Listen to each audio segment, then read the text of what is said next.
Gandang gabi sa inyo guys. Ito yung mga pinda natin na panangga sa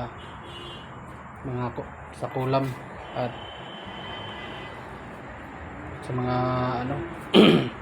lipad hangin na lason. Ito ay pinda na pangkalahatan na ito guys, na protection, iwas sa disgrasya. Pantaboy na din po ito ng malas. Ito pong uri na pinda na gawa ko guys. Ito po ay tawagin ay haring kahoy. Tagusan po ang ilaw nito guys. Ayan o. Tumatagos po yung ilaw niyan kapag inailawan. Ang benefits po nitong kahoy na ito guys, tinataboy niya yung mga yung mga bad spirit sa bahay mo, malas, saka yung ito yung dilaw guys yung malas, tinataboy niya yung mga malas sa bahay. Ayan pa yung tagos yung ilaw niya. Ganun po kalakas yung kapangyarihan niya ng kahoy niya.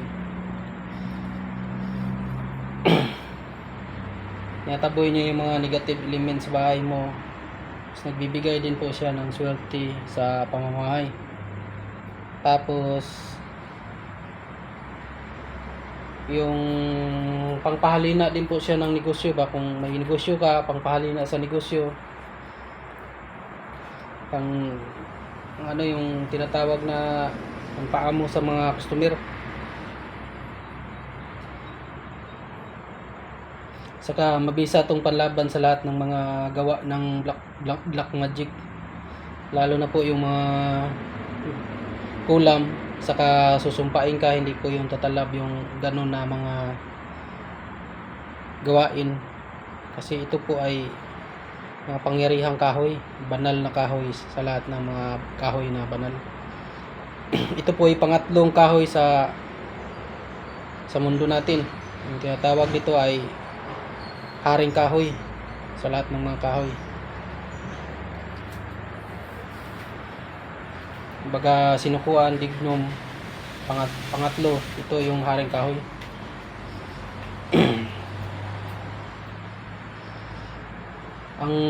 Ang po nito, yung panangga nito,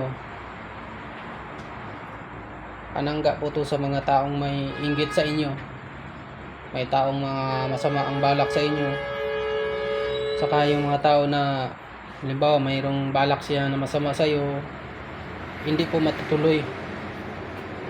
Tapos kapag ginawan ka ng black magic nito, halimbawa kinukulam ka o sinusumpa ka, babalik po sa kanya yung mga gawa niya. Ganun po kalakas yung natin, yung kahoy na ito.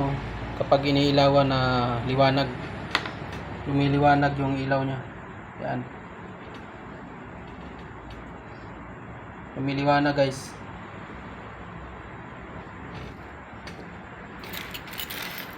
Ito, yan.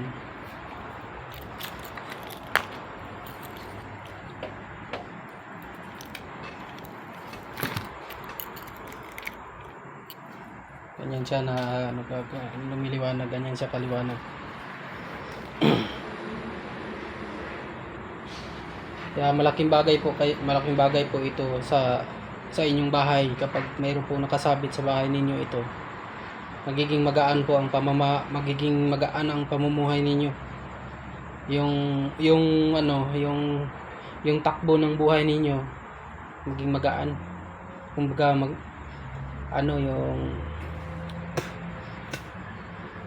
yung tuloy-tuloy yung pasok yung blessing sa bahay ninyo, kumbaga. Kasi ang nagpapabigat lang naman yung ng blessings sa bahay nyo na nagpabibigat sa hanap buhay natin, yung mga masasamang espiritu na gumagabay sa atin na nandyan sa paligid sa bahay natin o nasa loob ng bahay natin. Yun yung sila yung nagpapababagal sa pamumuhay. Kaya pagka yan po, yung pindan ko, yun yung tinatawag na pindan ng Radya Kayo. Spiritual protection. Itong mga pindan ko guys, spiritual protection to. Kahit po sa mga natural, pwede rin po ito.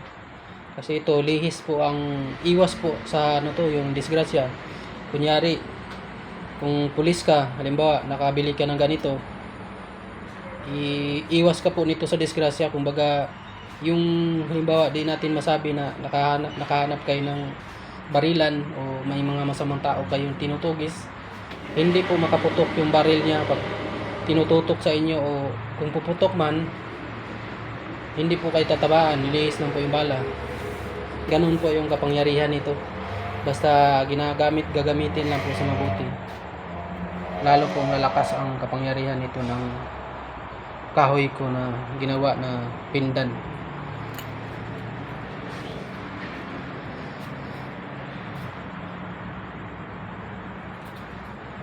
Malaking bagay po itong pindan na itong ginawa ko guys. Ito ay hindi po basta-basta hanapin. Mahirap po hanapin itong mga kahoy na ito. Mahirap po ito hanapin talaga. Sobrang hirap. Nanggagaling pa po ito sa malayong probinsya. Bago nakarating dito sa akin. Pinadala lang to sa akin ang isa din na manggagamot. Isa din na healers na kamag-anak ko.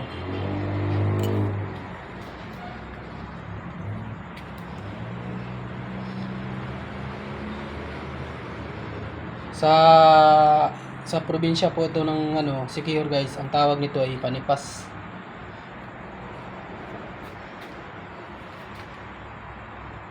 Yan po yung panangga natin sa mga kulam, sumpa, yung mga taong masama ang ugali.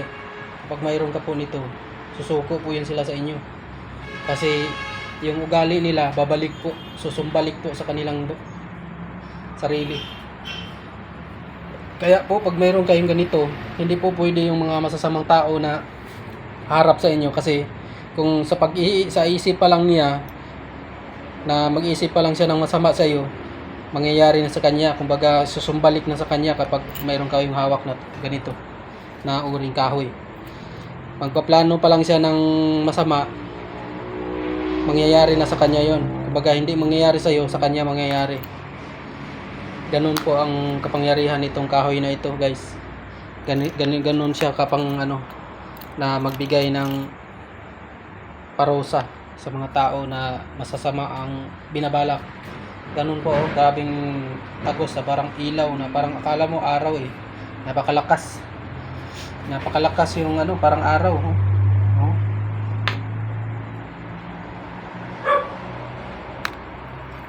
Ang lakas ng natin guys. Ang lakas ng power na kahoy na ito. Wala nang ibang kahoy na pinakamalakas ang power. Ito lang guys. Ito pong kahoy na ito guys. Kahit na hindi pa ninyo na dasalan,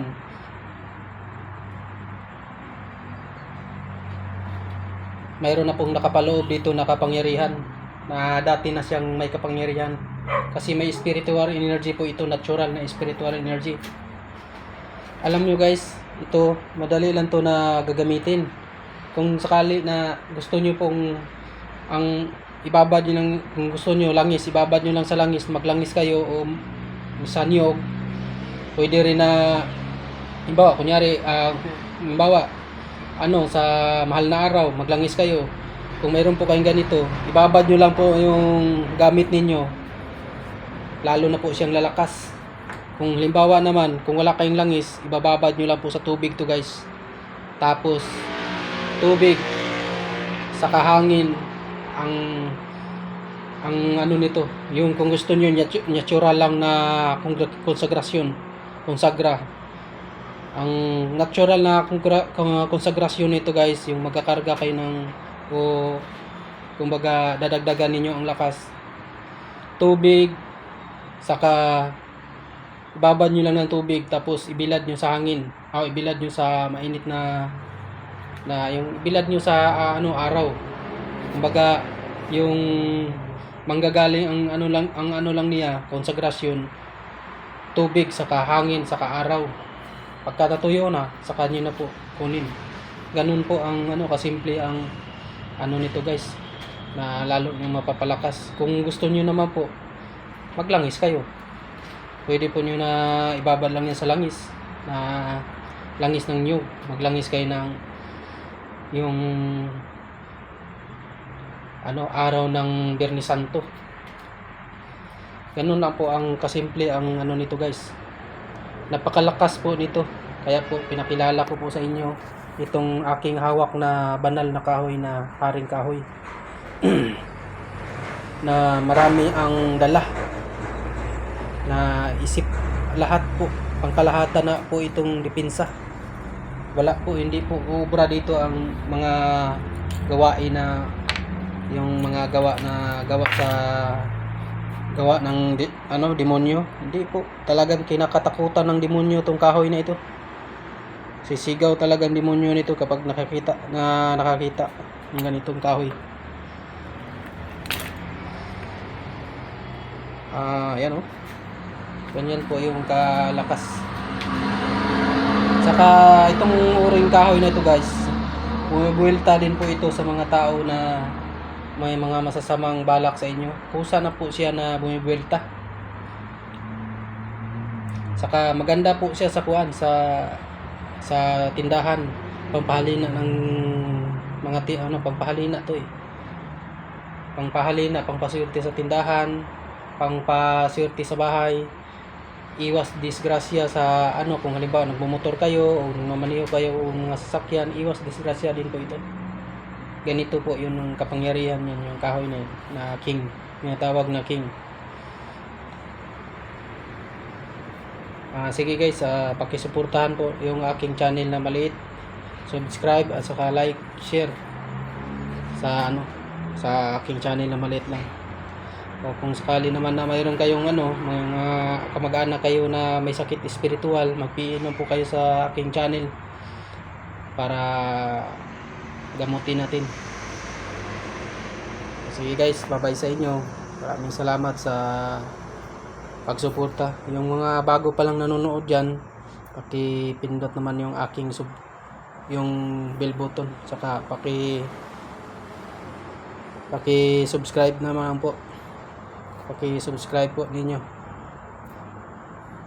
Subscribe.